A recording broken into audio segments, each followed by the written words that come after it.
बिल्कुल। अगर मैं आपको याद दिलाता हूं रेशो एंड प्रोपोर्शन, मैंने आपको कहा था बहुत ही सिंपल और बहुत ही काम की चीज है अगर चैप्टर वाइज देखा जाए तो। बेसिक है, बस सबको ध्यान होना चाहिए। हमारी कई बार इस चीज से आमना सामना होगा कि क्वेश्चन में देने वाला आपको देगा a by B is equal to कितना, c बाई डी। अगर by the way a by B is equal to c by D दे रखा है, राइट है, तो हम लोग सबसे पहले जिस टर्म को जानना चाहेंगे उसका नाम है सी एंड डी। उम्मीद है याद होगा। जिसमें मैंने आपको बताया था कंपेटेंडो का मतलब क्या होता है, याद दिला दूं। अगर बाई द वे लिखा है कंपेटेंडो तो इसका मतलब होता है ए बाई बी प्लस वन, और यहां कितना भाई प्लस वन, याद आ गया। अच्छा, अगर बाई द वे कंपेटेंडो ये है तो डिविडेंडो की जिस दिन बात करी जाएगी उस दिन A by B is equal to C by D होगा ही होगा। अच्छा, इनडायरेक्ट वे में अगर मैंने एक जोड़ा है तो ये भी सबको पता चल गया, ये बन गया a plus b by B और ये बन गया c plus d by D. तो कंपेटेंडो जब भी दिया जाता है या सिर्फ कंपेटेंडो यूज किया जाता है तो जो जो डिनोमिनेटर वाला पार्ट होता है वो न्यूमरेटर में बस ऐड होता है, ये कंपेटेंडो है।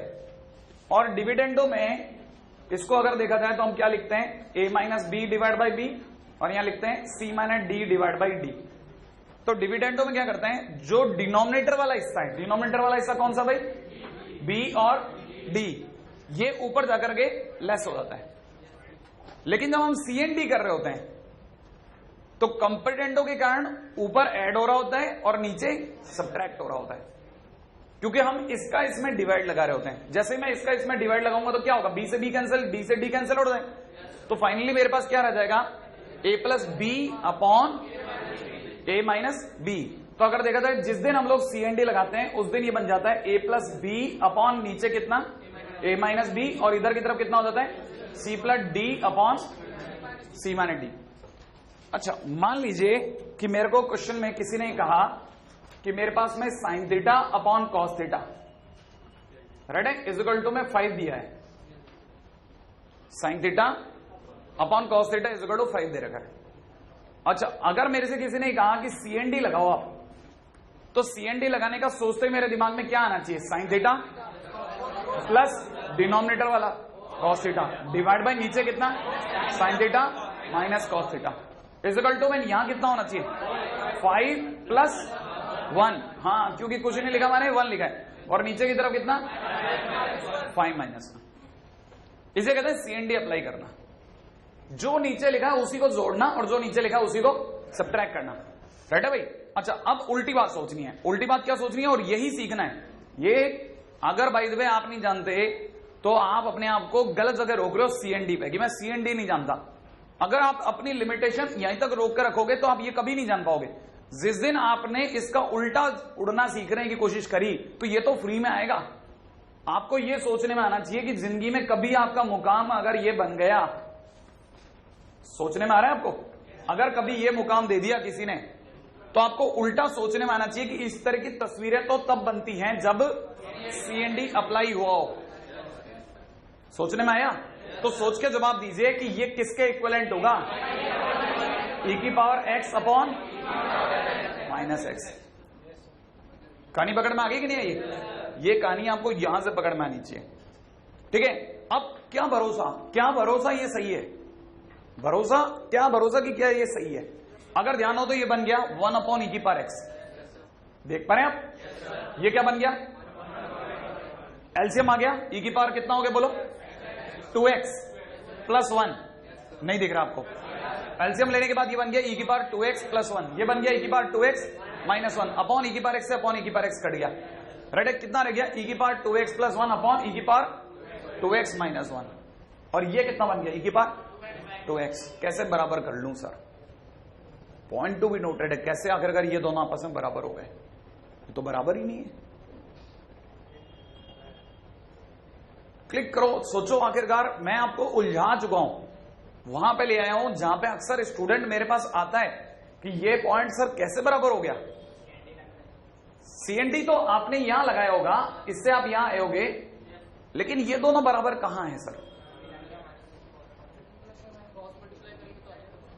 बिल्कुल, अब सिर्फ एक जगह ही बचती है आपके पास में, क्या करो, cross multiply and check. LHS equal to RHS आ रहा है कि नहीं आ रहा, और आपको तुरंत बदल जाएगा कि LHS इक्वल टू RHS आ गया। एक ही जगह बचती है आपके पास में। तो आप प्लीज जब भी करें एक बार जरूर इस वाली चीज को समझ के देखना, आपके लिए बड़ा जबरदस्त वाला पॉइंट है जो सोचने में आएगा। आपको उल्टा रन करना आना चाहिए, याद है ना भाई, है ना, ये जरूर ध्यान रखना। आपका काम है पहली चीज, है ना, उल्टा रन करना आना चाहिए।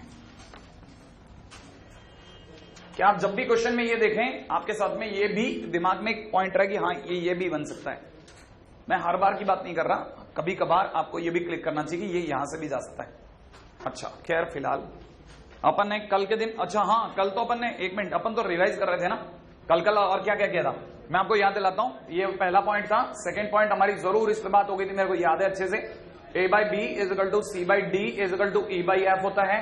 तो मैंने एक बात बोली थी आप लोगों को कि ऊपर ऊपर जो लिखा है और नीचे नीचे जो लिखा है दोनों का लीनियर कॉम्बिनेशन भी इनके इक्वल होता है। क्या वर्ड यूज किया था मैंने? Linear combination. याद है कि नहीं? अरे भाई आप बोल नहीं रहे हो यार, याद है? तो अगर देखा जाए तो मैं तीनों का लीनियर कॉम्बिनेशन जो मर्जी आए वो बोलिए। जैसे मेरे मन में आ गया कि linear combination A + C - E, और नीचे से क्या होगा B + D - F, और इन दोनों का आपस में बराबर होना पड़ेगा। अब जरा इसकी सार्थकता चेक कर लेते हैं। याद है चेक करने के लिए भी तरीका बताया था, मैंने कहा था इसको थोड़ी सी देर के लिए क्या मान लो, अगर आपने K मान लिया तो A बराबर कितना हो गया BK। A की जगह अगर मैंने BK रख दिया, रख देता हूं BK प्लस, बताओ C/D बराबर K, तो यहां रख देता हूं DK, और माइनस में E की जगह F(K) रख दो क्या, और होल डिवाइड बाई नीचे कितना B + D - F। K common आ गया, K के कॉमन आते B + D - F, B + D - F से कट गया, क्या बच गया? K बच गया। और K किसके बराबर है? इसके बराबर है। इसका मतलब ये भी आपस में बराबर हो गए। सही है। हालांकि हमने पिछली बार ये चेक नहीं किया था। पिछली बार जहां तक मेरी याददाश्त काम कर रही है, मैंने शायद आपके सामने ये बात बोली थी कि ये अपने आप में बराबर होता है किसके? A⁴1/n, B⁴1/n, ना A⁴, देखो आपके, ये मैं फिर बोल देता हूं, ये आपकी जिम्मेदारी है कि मुझे करेक्ट करें, क्योंकि मैं तो, याद है ना, बिल्कुल C⁴1/n प्लस E⁴1/n की होल पावर कितना, और नीचे भी बोल दो upon B⁴1/n plus D⁴1/n plus F⁴1/n की पावर n। राइट है? अलग अलग तरह के लोग अलग अलग तरह की बातें बोल सकते हैं। हो सकता है किसी किताब में ये,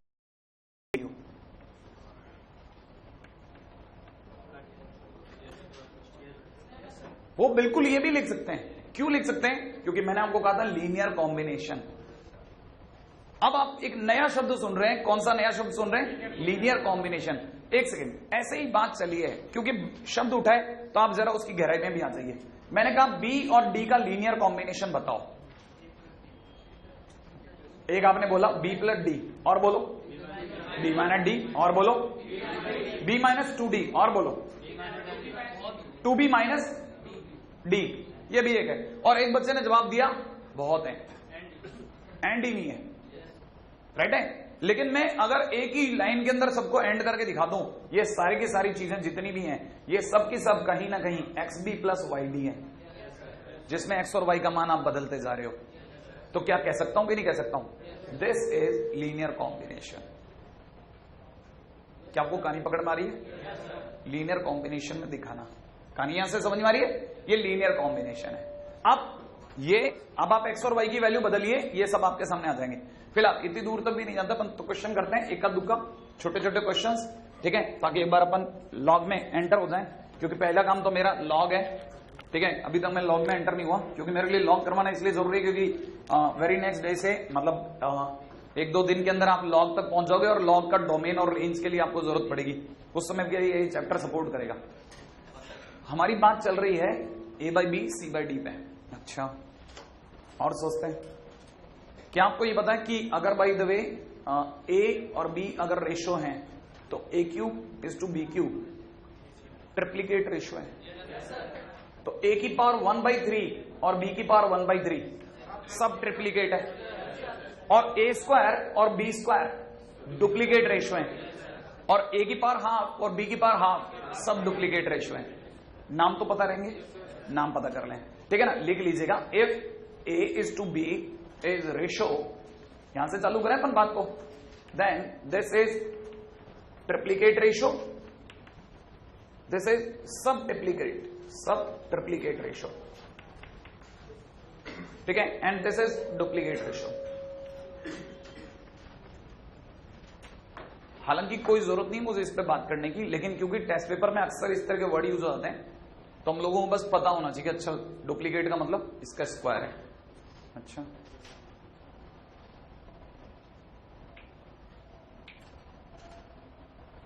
ऐसे मैथमेटिकली बात करता हूं आपसे, ए की पावर एक्स स्क्वायर का क्या मतलब है?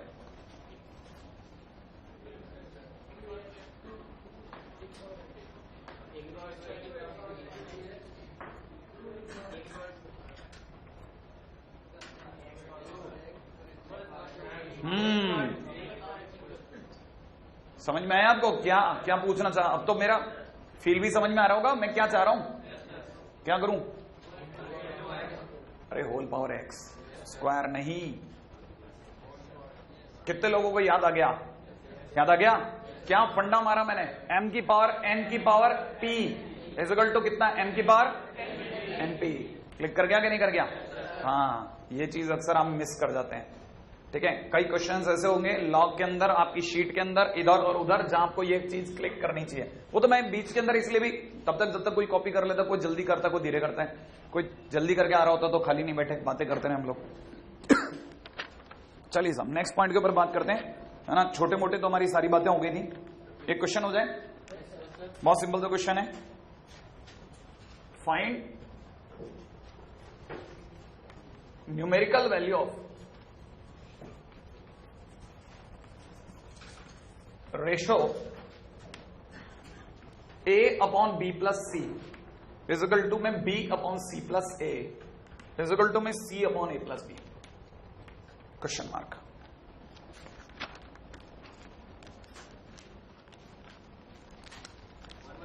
बिल्कुल एक लाइन का क्वेश्चन था, मैंने जानबूझ करके रखा था आपके सामने। आपको अभी भी क्लिक नहीं करा, मैंने आपको बताया था एक तीन चीजें एक साथ में है, दिख रहा है आपको? तीन रेशो अपने आप को एक दूसरे के बराबर कह रहे हैं, तो इसका मतलब 100% जो मेरे दिमाग में पहली चीज आनी चाहिए ना, वो इस चीज को देखते ही जो मेरे दिमाग में आनी चाहिए वो ये कि मैं ऊपर वाले सबको जोड़ दूं डायरेक्ट लीनियर कॉम्बिनेशन, और नीचे वाले सबको अगर मैं जोड़ूंगा तो इट इज 2 टाइम्स क्या ख्याल है, और आंसर विल बी 1/2। तो each ratio is equivalent to क्या, 1/2। ये सही है? बोल ले रहे हो यार आप लोग? आज आप थोड़ा सा हल्का सा कम खाना खा के आए हो, बराबर है ना? सही। अब देखते हैं नेक्स्ट पॉइंट, है ना भाई, बहुत सिंपल, ठीक है, बिल्कुल। अब चलते हैं अपन, आ जाते हैं क्वेश्चन के अंदर, एंटर कर जाते हैं, ठीक है। नेक्स्ट पॉइंट फटाफट,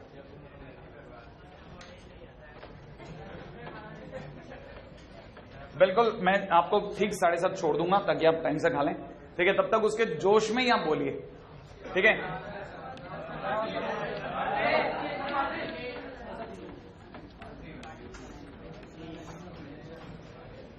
ठीक है, हाँ साहब, लॉगरिथम्स, है ना।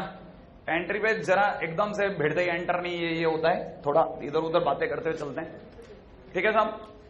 17वीं शताब्दी के अंत में, माने 17वीं सेंचुरी के अंत में, थोड़ा बस पुराना हिस्ट्री बता दूं इसकी, ठीक है ना। जॉन नेपियर नाम का बंदा था, उसने इसको इजाद किया था, और थोड़ा नालायक किस्म का बंदा था, पहले से आपको थोड़ा बता देता हूं। मैथ से बहुत भागता था उस समय, जितनी मैथमेटिक्स होती थी, ठीक है। और ये वो दिन थे जब लोग है ना चांद से धरती की दूरी, ठीक है ना, इस जगह से उस जगह तक की डिस्टेंस, है ना, इलेक्ट्रॉन प्रोटॉन के बारे में हल्का फुल्का आइडिया लेने लग गए थे, ठीक है। तो क्या हुआ करता था, लंबी लंबी कैलकुलेशंस होती थी, है ना। ये उस समय एंगल ऑफ एलिवेशन आ चुका था, एंगल ऑफ डिप्रेशन सोचा जा चुका था। तो लोग क्या किया करते थे, यहां से बैठ के इस गांव से वो जो बड़ा से बड़ा पेड़ है वो जो दिख रहा है खाली मैदान के अंदर, उसकी ऊंचाई कितनी होगी, एक रफ आइडिया लिया करते थे डिस्टेंस और को लेकर के, याद होगा एंगल ऑफ एलिवेशन वगैरह, तो थोड़ा बहुत, तो पेड़ की कितनी ऊंचाई होगी आइडिया लिया करते, तो बड़ी लंबी चौड़ी कैलकुलेशन का टाइम चल रहा था वो। और आपको पता ही, मैंने बताया था नालायक बंदा था, कम पढ़ता था, और नालायक बंदा अगर कम पढ़ रहा होता तो माँ बाप डांटते हैं, और माँ बाप अगर डांटते हैं तो आपको पता भी होगा कि बंदा जो होता है ना कोई छोटे रास्ते ढूंढ रहा होता है। तो इसने क्या किया, छोटे रास्ते ढूंढने के चक्कर में सब पूरी मानव जाति का भला कर गए। इसने एक लॉग टेबल बना डाली, ठीक है ना, जिसकी वजह से सारी कैलकुलेशन आसान हो गई। अभी कैलकुलेशन कैसे आसान हो गई उसमें भी चलते हैं। ऐसे आसान हो गई क्योंकि इसको यह समझ में आ गया कि इसके साथ सबसे ज्यादा झगड़ा तब होता है जब ये प्रोडक्ट कर रहा होता है, मल्टीप्लाई कर रहा होता है या किसी की पावर निकाल रहा होता है। तो इसने लॉग ही इस तरह से इजाद किया कि अगर आपको ध्यान हो तो लॉग के अंदर प्रोडक्ट को किसमें बदल देते हैं, सम में। याद है कि नहीं, प्रोडक्ट को सम में बदल देते हैं। तो ये क्या, जिससे डरता था, प्रोडक्ट से डरता था, तो इसने जानबूझ करके चीजें इस तरह बना डाली कि चीजों में सम आ जाए कैसे भी करके। तो जो चीजें गुणा में आया करती थी वो अब जोड़ने में आ गई। अब बताओ आप कौन सी चीज आसान होती है, प्रोडक्ट के सम। बात समझ में आई। इसीलिए इसका चीज बहुत ज्यादा कैलकुलेटिवली इजी हो गया और इसीलिए हम लोग इसको पढ़ा करते हैं। और दूसरी तरफ से देखो, अगर आप में से किसी को याद हो किसी की पावर 27 निकालना और या फिर 27 को आगे लेकर के प्रोडक्ट में लेकर के निकालना, दोनों में से कौन सी चीज आसान है, आगे लेकर के बात को निकालना। अब आपको समझ में है लॉग की क्या वर्थ है।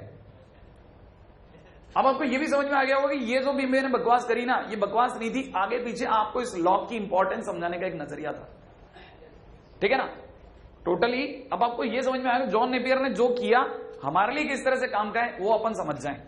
तो हमारे क्वेश्चन में जहां जहां भी प्रोडक्ट होने वाला होगा वहां हम लोगों के लिए लॉग की वजह से मैनिपुलेशन होकर के क्या हो जाएगा, सम हो जाएगा, और जहां भी डिवाइड होगा वहां सब्ट्रैक्शन हो जाएगा, और जहां पावर होगी वहां आगे आ जाएगा। तो इनडायरेक्ट वे में आपको चुपचाप मैंने एक बात पूछ ली कि 3 बेसिक प्रॉपर्टीज क्या आपको याद है, हाँ या ना।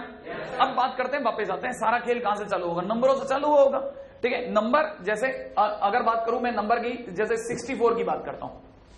अगर मैंने 64 की बात करी तो अच्छे से आप जानते हैं 64 का मतलब होता है 8 का स्क्वायर, जानते हैं ना अपन। अच्छा, ये जो 8 का स्क्वायर इज इक्वल टू, मैं ये करा ना, इसमें ये जो डिग्री होती है ना जिसको आपने स्क्वायर कह दिया, ये एक्सपोनेंट कहलाता है। क्या कहलाता है, एक्सपोनेंट। और क्योंकि आपने किसी नंबर को एक्सपोनेंट के टर्म में दिखाया, इसलिए ये वाली जो टर्म है ये अपने आप में एक्सपोनेंशियल टर्म कहलाती है, फंक्शन नहीं, एक्सपोनेंशियल टर्म। राइट है, मैं दोबारा से मैं अपनी बात कर दूं, एक्सपोनेंशियल टर्म, सही है ना भाई। अच्छा, इसी चीज को अगर बाय द वे मैं लॉग की नजर से दिखाता तो लॉग में कैसे करते हैं, लॉग में उल्टा सोचते हैं कि 64 8 की कितनी पावर है, 2, तो इक्वल टू आंसर में हो गया 2। और ये जो चीज है ना इस तरह से दिखाना, ये अपने आप में लॉगरिथमिक टर्म है, लॉगरिथमिक, ठीक है, टर्म या फॉर्म, एक्सपोनेंशियल फॉर्म या लॉगरिथमिक फॉर्म। कहानी पकड़ में आ गई आपको। तो किसी भी नंबर को हमेशा कितने तरीके से दिखा जा सकता है, 2 तरीके से दिखा सकता है, या तो एक्सपोनेंशियली या फिर लॉगरिथमिकली, कोई मुश्किल काम नहीं। अब मैं आपसे दोबारा से मेरी वाली बात पूछता हूं कि आपको अभी भी याद है मैंने डायलॉग क्या दिया था कि log 64 बेस 8 अगर लिखा है तो आपको मन में क्या सोचना है कि 64 8 की कितनी पावर है, वो आपका आंसर हो गया। क्या आपको ये समझ में आया? अरे बोलो ना, सही है गलत है? अच्छा, अब यह बताओ जरा, अगर आपको मेरी वाली बात समझ में आ गई तो सोच के जवाब देना। 49 बेस में लिखा है √7, तो सोचो 49 √7 की कितनी पावर है, 4, हाँ या ना। इसका मतलब आंसर इज 4। यहां तक की कहानी में कोई मुश्किल, आसान है कहानी। अच्छा, अगर आपको मेरी वाली ये वाली बात समझ में आ रही है तो मैं थोड़ा सा और आगे चलता हूं। अच्छा, अगर ये बाय द वे लॉग है तो ये लॉग का दूसरा साइड है, हाँ या ना। तो लॉग का दूसरा साइड माने लॉग का उल्टा है। यहां हम सोच रहे हैं 8 की इतनी पावर की वैल्यू 64 है, और वहां हम सोच रहे हैं 64 8 की कितनी पावर है, माने जस्ट उल्टी बात पूछ रहा हूं। क्या आपको बात समझ में आ रही है? तो ये अगर लॉग है तो ये एंटी लॉग है, हाँ या ना। इसका मतलब एंटी लॉग है। तो कहने का मतलब जिसे आप एक्सपोनेंशियल फॉर्म कहते हैं वो इनडायरेक्ट वे में एंटी लॉग है। तो एंटी लॉग के क्वेश्चन जो सबसे लास्ट में उठते हैं वो पहले उठा लेते हैं। इस चीज को अगर बाय द वे मैं पूछूंगा तो मैं ये लिखूंगा कि 8 का स्क्वायर इज इक्वल टू में अगर 64 है तो मैं उल्टी बात ये पूछूंगा कि एंटी लॉग ऑफ, सुनना भाई, इसको ऐसे नहीं पढ़ते, ऐसा पढ़ सकते हैं कि एक्सपोनेंट ऑफ, ऐसा पढ़ूंगा ना भाई, एक्सपोनेंट ऑफ 8, ठीक है, इज 2 इक्वल्स टू कितना, इक्वल्स टू, यूं लिख लेते हैं, इक्वल्स टू कितना, 64। तो आप में से अगर किसी को ये भी पढ़ने में आ रहा है तो यूं भी कर सकते हैं, एक्सपोनेंट ऑफ 2 बहुत ध्यान से देखना मैं क्या लिख रहा हूं। Exponent of 2 to the base 8 to the base 8 to the base 8 is equal to कितना 64। कहानी समझ में आई? 8 अगर बेस है और एक्सपोनेंट अगर 2 है तो 8 वाले बेस का एक्सपोनेंट 2 कितना देगा 64 देगा। और यही चीज अगर भाई मैं इसको इस लैंग्वेज में लिखता हूं कि antilog of 2 to the base 8 तो आप में से किसका आंसर क्या होगा? एंटी लॉग और एक्सपोनेंट एक ही बात है तो दैट इज अगेन कितना 64। अब आप में से कितने लोग मेरे को बता सकते हैं कि मैंने चुपचाप जो बात कही वहीं से क्वेश्चन एंटी लॉग का खत्म कर देते हैं, एंटी लॉग बाद में पढ़ाने की जरूरत ही नहीं रहेगी, बात ही खत्म हो जाएगी। आप में से कई लोग समझ जाएंगे। अगर मान लीजिए किसी ने क्वेश्चन में पूछ लिया कि एंटी लॉग ऑफ कितना 3/4 कितना antilog of 3/4 to the base 16 सोच के जवाब दीजिएगा।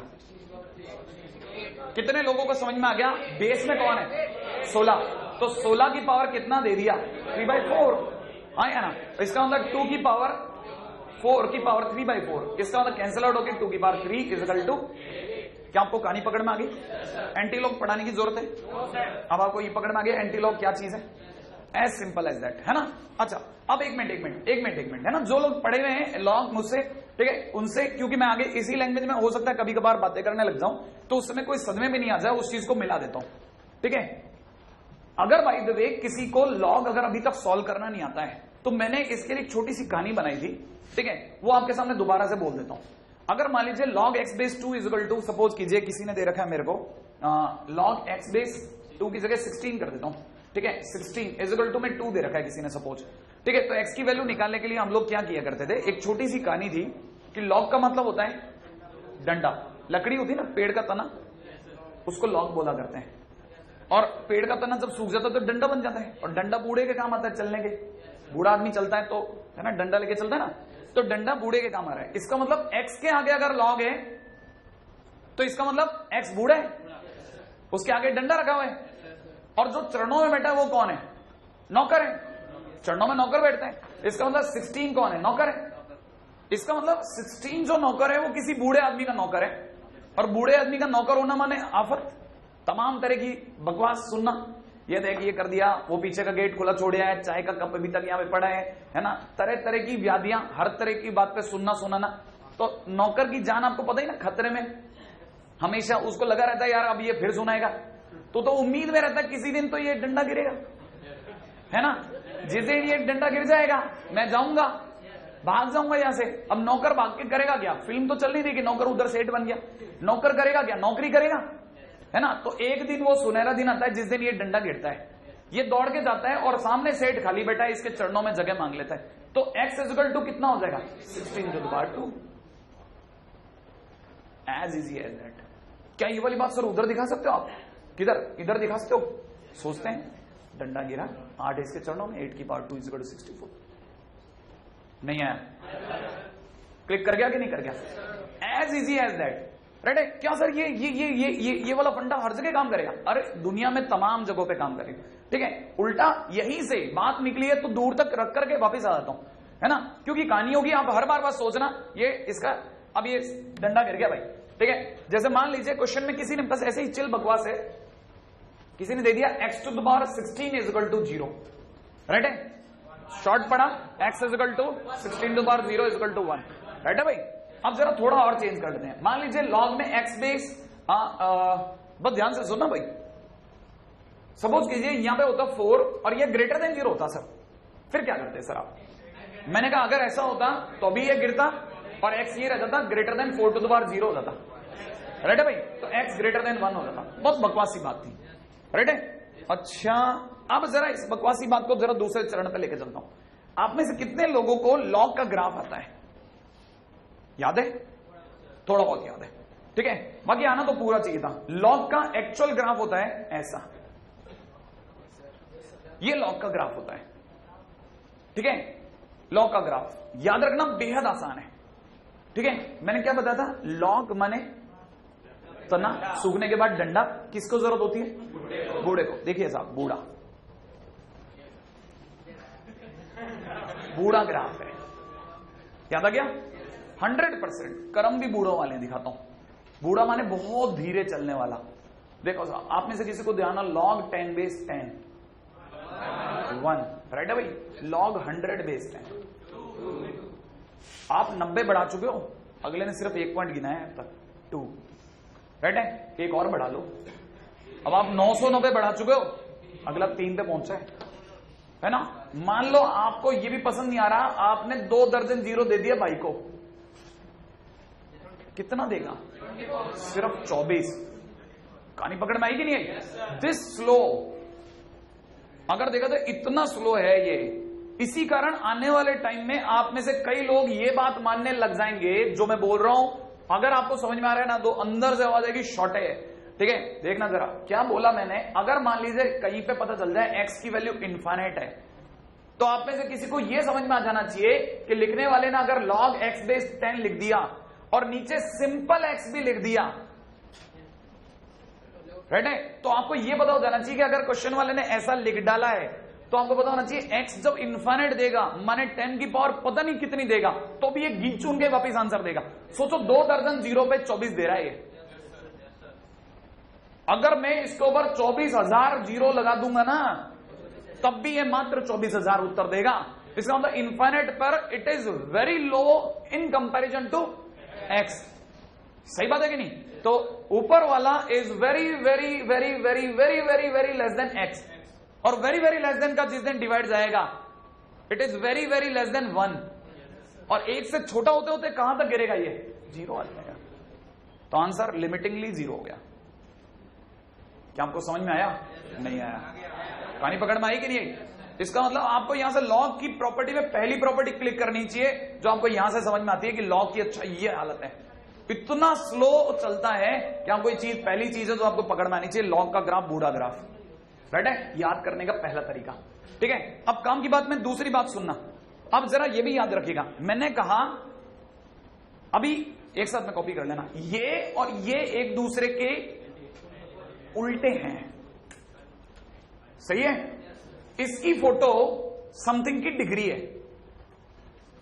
अगर वो अपने आप में, ये अगर अपने आप में y is equal to log x का ग्राफ है, राइट है, तो y इज इक्वल टू में लॉग एक्स जो होता है इसके बेस में हम लोग e कहते हैं। e कौन है? नेपियर कांस्टेंट, वैल्यू पिछली बार आपको बताई थी, फंक्शन के दौरान भी बताई थी, 2.718, याद है कि नहीं? e की वैल्यू 2.718 है, राइट है। अगर ये log of x base e है, तो जो दूसरे सामने से बिल्कुल इसकी मिरर इमेज बनती है और उसका नाम होता है e की पावर x।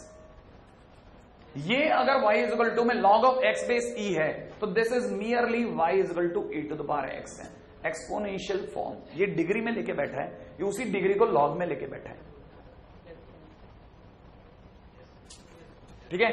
x और y आपस में बदल गए हैं, अभी आपको नहीं पता, आने वाले टाइम में आपके जो भी संबंधित टीचर है उसको समझा देंगे। फिलहाल मेरे काम की बात क्या है, मैं दोबारा आपसे ये पूछ लेता हूं, ठीक है। मेरी बात जो है मैं आपको दोबारा से याद दिला दूं, कितने लोगों को लॉग का ग्राफ आ गया? ध्यान से देखा था आपने? वापिस देखा? एक बार दोबारा दिखा देता हूं, ठीक है। हाँ भाई, कहां से स्टार्ट करूं? टच करूं या नहीं करूं? टच नहीं करूंगा, राइट है। यहां से यूं चला जाऊं। क्या आपको पता है ये वाले पॉइंट पे y की वैल्यू कितनी होती है? बोलो 0। ये किसका ग्राफ है? बोलो y is equal to log x base e का, राइट है। इस जगह पर y की वैल्यू 0 है, इस जगह पर क्या कहते हो? इसका मतलब log of x base e equal to 0 है, तो x की वैल्यू बोलो 1, तो ये वाला x की वैल्यू 1 हो गई और y की वैल्यू 0 हो गई, तो दिस पॉइंट इज 1,0। क्लिक।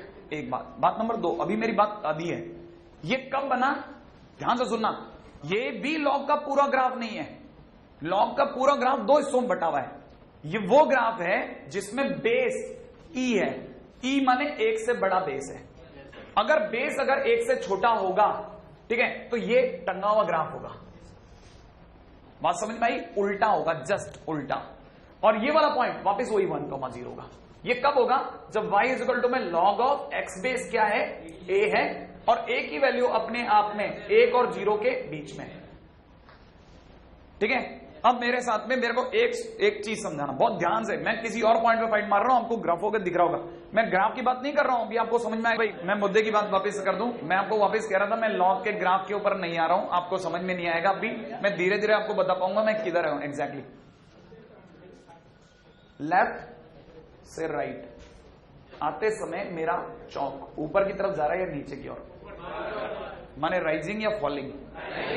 अगर राइजिंग है तो इंक्रीजिंग फंक्शन है, अगर राइजिंग है तो इंक्रीजिंग। अब बताना, लेफ्ट से राइट, लेफ्ट से राइट की ओर आता जा रहा हूं धीरे धीरे, उधर से इधर आ रहा हूं, दिख रहा है आपको? चौक किधर जा रहा है? नीचे की ओर। तो इसका मतलब ये कैसा फंक्शन है? Decreasing function. क्यों डिक्रीजिंग और इंक्रीजिंग पे ले आया, क्यों लॉग का ग्राफ बनाया, अब बताता हूं, मेरे पत्ते अब खोलता हूं। ये डिक्रीजिंग फंक्शन है तब जब बेस ए जो है ना वो 1 से 0 के बीच में है। अगर बाय द वे आप इसे देख रहे हैं तो यहां बेस 4 है, 4 अपने आप में 0 से 1 में आता है या 1 से बड़े में आता है? जल्दी से बोलो, 1 से बड़े में आता है। 1 से बड़े में आता है माने इसका ग्राफ ऐसा वाला होगा या ऐसा वाला होगा? ऐसा वाला होगा। अगर यही कल को लॉग में x बेस 0.4 होता और ये कल को ग्रेटर देन 0 होता, अब बेस किस में आता? इसमें या इसमें? क्यों इसमें? क्यों? क्योंकि जो बेस है वो 1 से छोटा है। इसका मतलब इसका ग्राफ गिरता हुआ होगा, डिक्रीजिंग होगा। क्या होगा? डिक्रीजिंग। अगर डिक्रीजिंग फंक्शन को डंडा पड़ेगा, डिक्रीजिंग फंक्शन को डंडा पड़ेगा तो ये जिस दिन 0.4 की पावर 0 उधर जा रहा होगा, राइट है, ये साइन ऑफ इनइक्वालिटी घुमा देगा। बात पकड़ में आ गई? कितने लोगों को समझ में आ गया कि कहानी इनइक्वालिटी की चल रही थी, जो आपके फंक्शन की पहली जरूरत है? क्योंकि आपको आगे जाकर के इससे बहुत सर भिड़ाना है, तो आपको अभी से सारी चीजें पता होनी चाहिए। मैंने आपको कहा था लॉग पढ़ा है इसलिए जाता है, ठीक है, ताकि आपका बेसिक के जितने लॉग के क्वेश्चन हो सारे रिमूव मैं यहां कर दूं,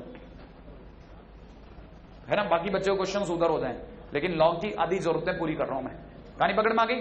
फिलहाल अब एक कांटा छठी कर लें, क्वेश्चन कॉपी ये सब हटा रहा हूं, है ना। ये तो मैंने आपको तरीका सिखाया था कि लॉग को कैसे रिमूव करते हैं, नंबर 1, ठीक है। दूसरा ग्राफ ऑफ लॉग, तब तक आप कॉपी करोगे, मैं इसको सही कर रहा हूं, ठीक है। हाँ भाई, आपका काम है, मैंने वापिस लिखता हूं, graph of logs x base a, log x base a, ठीक है, when a is greater than 1, when a is in between 1 and 0। आपका काम है बनाना, है ना। चाहो तो किसी पेज के कॉर्नर पे बना लेना फटाफट, लेकिन वेरी गुड।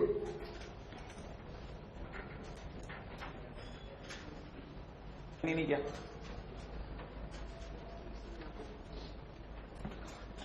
कितने लोगों ने लिख लिया, बना लिया? बता दें ये कैसा? यहां से यहां, और ये किधर से स्टार्ट करूं?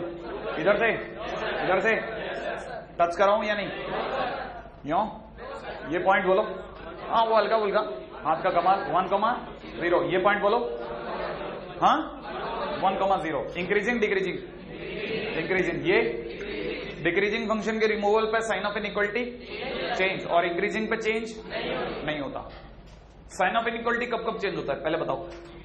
माइनस हटा रहे होते हो तब, हाँ या ना? देखो सुनो, मैं वापस बोल रहा हूं, माइनस हटा रहे होते हो तब, हाँ या ना? पलट रहे होते हो तब, पलटोगे ना, साइन ऑफ इनइक्वालिटी चेंज। तीसरा डिक्रीजिंग फंक्शन के साथ, 3 जगह डिक्रीजिंग फंक्शन के साथ, है ना भाई, डिक्रीजिंग बोला मैंने, है ना। तो आप मुझे करेक्ट कर सकते हैं हमेशा, है ना, क्योंकि अगर आपने करेक्ट नहीं किया तो समझ लेना मतलब मैं आपकी परीक्षा ले रहा था और, है ना, आप मुझे पहचान नहीं पाए, ठीक है। हाँ करेक्ट कर देना आप लोग, है ना। अगले पॉइंट के ऊपर बात करता हूं, नेक्स्ट पॉइंट के ऊपर बात करूं।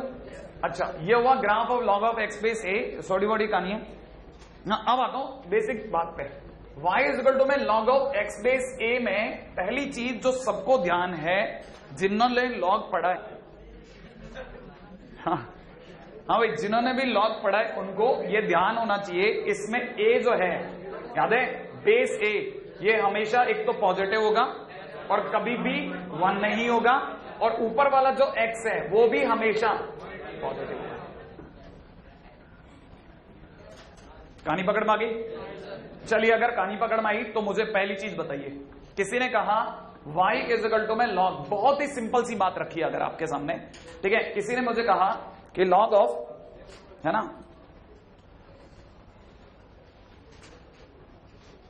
x² - 4/x, x square minus 4 upon x to the base 8 is defined when, ये अपने आप में कब डिफाइंड होगा? बेस तो डिफाइंड है या नहीं है?